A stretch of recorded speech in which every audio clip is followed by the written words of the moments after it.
نحمده ونصلي على رسوله الکریم اما بعد۔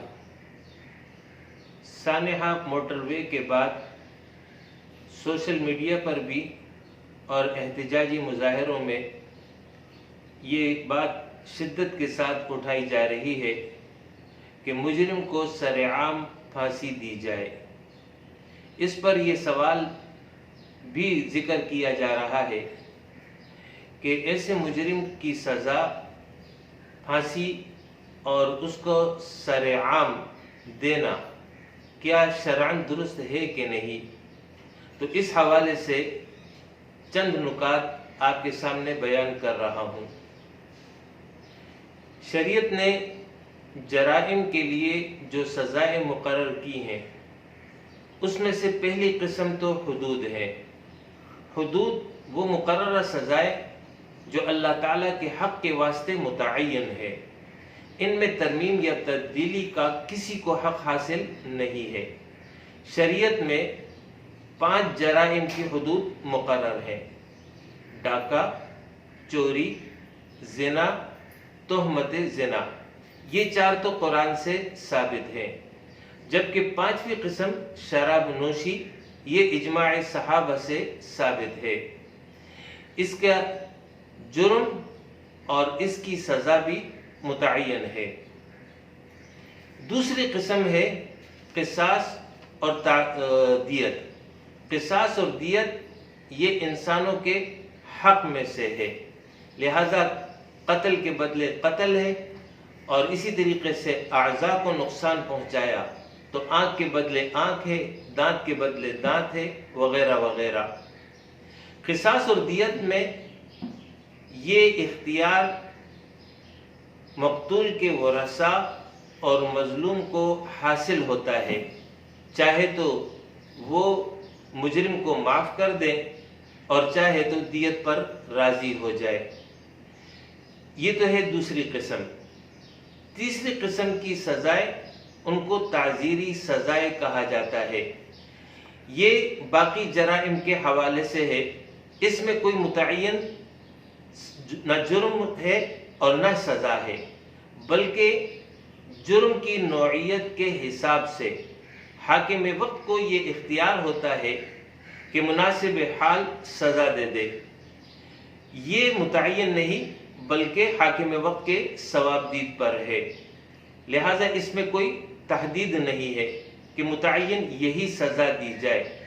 لیکن جب کوئی جرم سنگینی کی کیفیت اختیار کر لے تو پھر ایسی صورت میں حاکم وقت کو یہ اختیار حاصل ہے کہ اس کے حساب سے جو وہ سزا مناسب سمجھتا ہے اپنے ماحول اور حالات کے مطابق وہ سزا تجویز کر سکتا ہے۔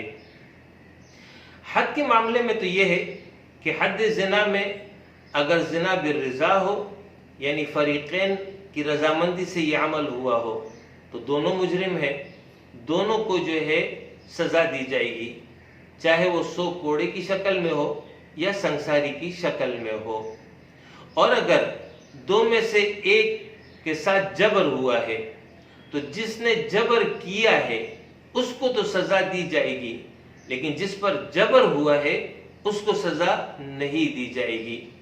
پھر اس کے حوالے سے یہ سوال اٹھایا گیا کہ جس پر جبر ہوا ہے وہ تو مظلوم ہے، اور اس وقت جو مسلسل واقعات ہو رہے ہیں ان میں جو ہے جنسی تشدد کے ساتھ ساتھ جسمانی تشدد بھی ہے، خوف و ہراس بھی ہے، بعض صورتوں میں قتل بھی ہے، بعض صورتوں میں بچیوں کے ساتھ یہ ظلم اور زیادتی ہو رہی ہے، بعض بچیوں کو قتل کر دیا گیا ہے۔